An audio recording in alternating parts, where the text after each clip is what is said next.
Assalamualaikum warahmatullahi wabarakatuh. Apa kabar semuanya anak ustazah? Semoga anak ustazah semua dalam keadaan sehat walafiat. Amin ya rabbal alamin. Puji syukur kehadirat Allah subhanahu wa ta'ala yang telah memberikan kita nikmat dari segala nikmatnya, sehingga ustazah masih diberikan kesempatan untuk memberikan materi ajar kepada anak-anak ustazah, dan anak-anak ustazah juga masih diberikan kesempatan untuk menerima materi ajar dari ustazah. Nah, salawat berangkaikan salam tidak lupa pula kita haturkan kepada junjungan alam, yakni Nabi besar Muhammad sallallahu alaihi wasallam, dengan mengucapkan Allahumma sholli ala sayyidina Muhammad wa ala ali sayyidina Muhammad. Assalamualaikum ya Rasulullah.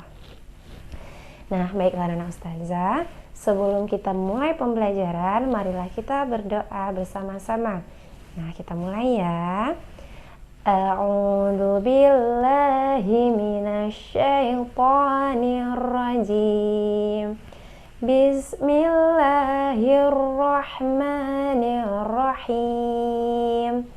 Raditu billahi rabba wa bil islami dina wa bi Muhammadin nabiyyan wa rasula. Rabbi zidni ilman warzuqni fahman. Rabbi shrah li sadri wa yassir li amri wahlul 'uqdatam min lisani yafqahu qawli. Amin ya rabbal alamin. Alhamdulillahirrahmanirrahim. Semoga dengan membaca doa tadi kita diberikan keberkahan dalam menuntut ilmu. Baiklah anak ustazah, dalam video kita kali ini kita akan mempelajari tematik, yaitu tema 1, subtema 1, dan PB3. Nah, adapun tujuan pembelajaran kita hari ini adalah yang pertama, mengidentifikasi gagasan pokok dan gagasan pendukung dalam suatu teks. Yang kedua, melakukan percobaan perambatan bunyi. Nah, kita mulai ya. Anak-anak ustazah, sebelumnya kita telah mempelajari gagasan pokok dan gagasan pendukung. Nah, kita ingat lagi ya. Nah, gagasan pokok adalah pokok pembahasan atau kalimat inti dalam suatu paragraf. Nah, biasanya gagasan pokok ini terletak di awal dan di akhir paragraf. Jika gagasan pokok tersebut terletak pada akhir paragraf, maka akan ditandai dengan kata kunci yang menunjukkan suatu kesimpulan. Nah, apa ustazah kata kuncinya? Kata kuncinya adalah oleh sebab itu, oleh karena itu, jadi, dan dengan demikian. Sedangkan gagasan pendukung adalah kalimat yang menjelaskan atau yang memberikan informasi lebih pada gagasan pokok. Nah, gagasan pendukung ini terletak pada kalimat-kalimat pendukung. Begitu ya, anak ustazah. Anak ustazah pasti pernah kan belajar berkelompok? Nah, dengan belajar berkelompok tentunya kita membutuhkan komunikasi untuk mencapai tujuan bersama. Nah, komunikasi ini juga merupakan faktor penting untuk menjaga persatuan dan kerukunan. Anak-anak ustazah, ternyata untuk melakukan komunikasi bisa digunakan dengan berbagai cara. Contohnya dengan menggunakan telepon. Anak-anak ustazah tahu kan apa itu telepon? Nah, dengan telepon kita bisa berbicara dengan teman kita walaupun memiliki jarak yang sangat jauh. Nah, anak-anak ustazah juga bisa loh membuat telepon sederhana seperti pada gambar di samping. Ustazah, kenapa kita bisa mendengar suara teman walaupun dengan telepon sederhana itu? Alasannya, bunyi memiliki sifat yang merambat. Nah, bunyi dapat merambat melalui udara, benda cair, ataupun benda padat. Nah, itulah yang menyebabkan kita bisa mendengarkan bunyi walaupun dengan jarak yang jauh sekalipun. Kita perhatikan contoh berikut ya. Arif dan Budi melakukan percobaan di lapangan. Arif dan Budi berteriak secara bergantian. Ternyata suara mereka terdengar satu sama lain. Percobaan tersebut membuktikan bahwa bunyi dapat merambat melalui benda gas, yaitu udara. Saat terjadi getaran pada sumber bunyi, udara di sekitar ikut bergetar. Getaran tersebut merambah ke seluruh arah sehingga terdengar oleh kita.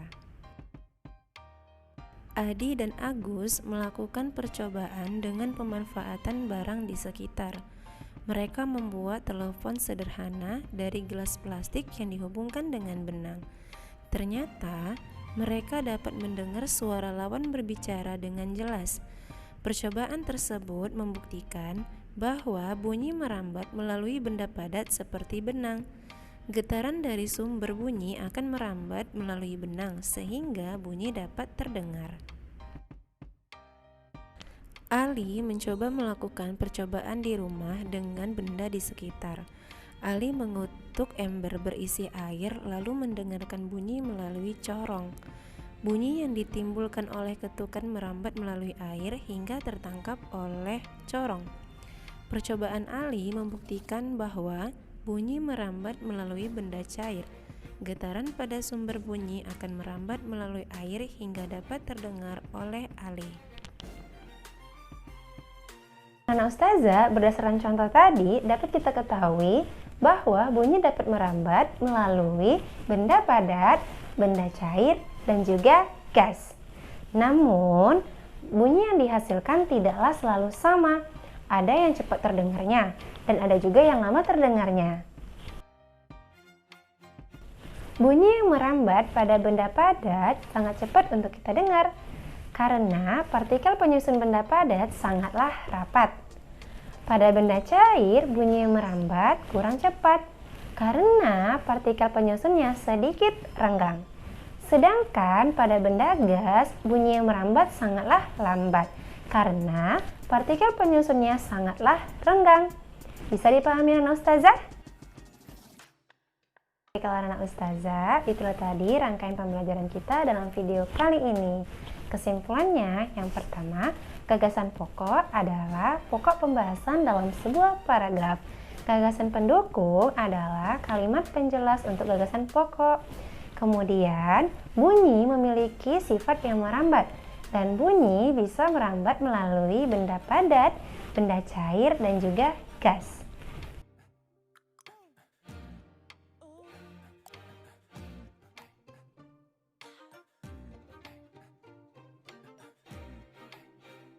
Anak Ustazah, kita tepuk fis dulu yuk. Tepuk fis. Futuristik, Islamic, Scientific. Yeay. Anak Ustazah, tetaplah semangat, jaga kesehatannya, dan selalu jaga ibadahnya.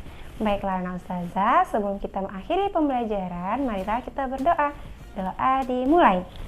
Bismillahirrahmanirrahim. Subhanakallahumma wa bihamdika asyhadu an la ilaha illa anta astaghfiruka wa atubu ilaik. Assalamualaikum warahmatullahi wabarakatuh.